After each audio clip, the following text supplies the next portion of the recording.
physiotherapists at Leanne's My Physiotherapy. Leanne and Camila, I am getting cramps on my feet when I'm stuck in traffic. Is the traffic related, or is there another issue going on in my body? The traffic jams are like that clutch kind of... Get in your car. That clutch asks you to stretch.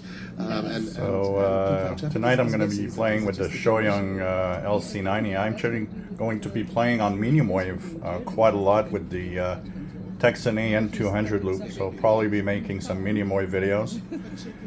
I've liked this radio because of one very particular thing, is that because it has the best of both worlds, shortwave and internet radio, I like to bounce from shortwave to internet radio when nothing really is interesting on shortwave.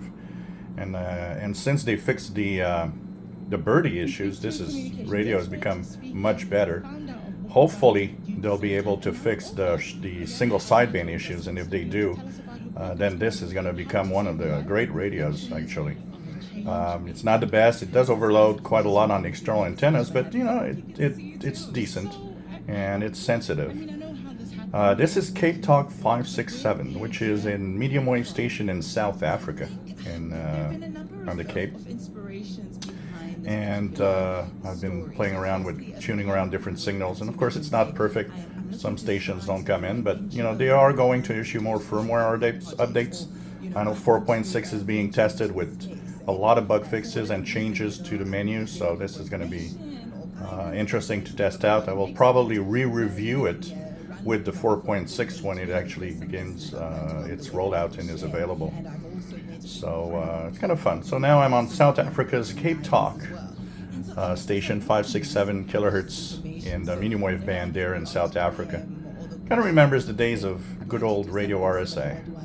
Say, well, here's a how-to manual that also is a how-not-to manual, because even my mistakes are in here for people to learn from. So that was the one part. And the other inspiration behind this, I think, really was after COVID. I mean, we were face-to-face with our fragility, with our humanness, with our flaws, and with the reality that anything could happen. And I thought, shucks, if BK Obami were to come to an end for whatever reason, lack of funding or what have you, it would just disappear. And I thought there must be a way that I can honor the men and women who've walked alongside me, the young people who've put their hand to the plow to serve. There must be a way that we can really create a capsule and contain some of the wisdom and the knowledge that they have shared with me along the years and we have gleaned together. And I thought this book must be a beautiful way to honor them, to celebrate them, and to remember them, I think, long after all of us would have passed,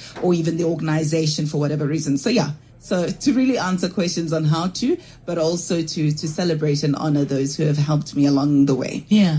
And so you founded BK Obami in 2015. Mm-hmm. What was the idea with the organization? What had you seen? What was, what was the question or the solution you wanted to create by founding the organization? Look, I grew up at Dobsonville in Soweto, and privilege allowed me to go to schools in your suburb areas like Constantia, Kloof, Allen's Neck. And every day I'd straddle between the hustle and bustle and vibrant and colorful township that is Soweto, that also has its disadvantages, crime, teenage pregnancy, alcohol and substance abuse, and all manner of ills in that way. And then you'd go to suburbia, lush, green trees and grass and gardens and, English and, the upper echelons of society, and also by default, opportunity. So because I was able to have sort of the best of both worlds, I was exposed to so much more, and success is almost inevitable and perhaps even by design when you're exposed to such opportunities.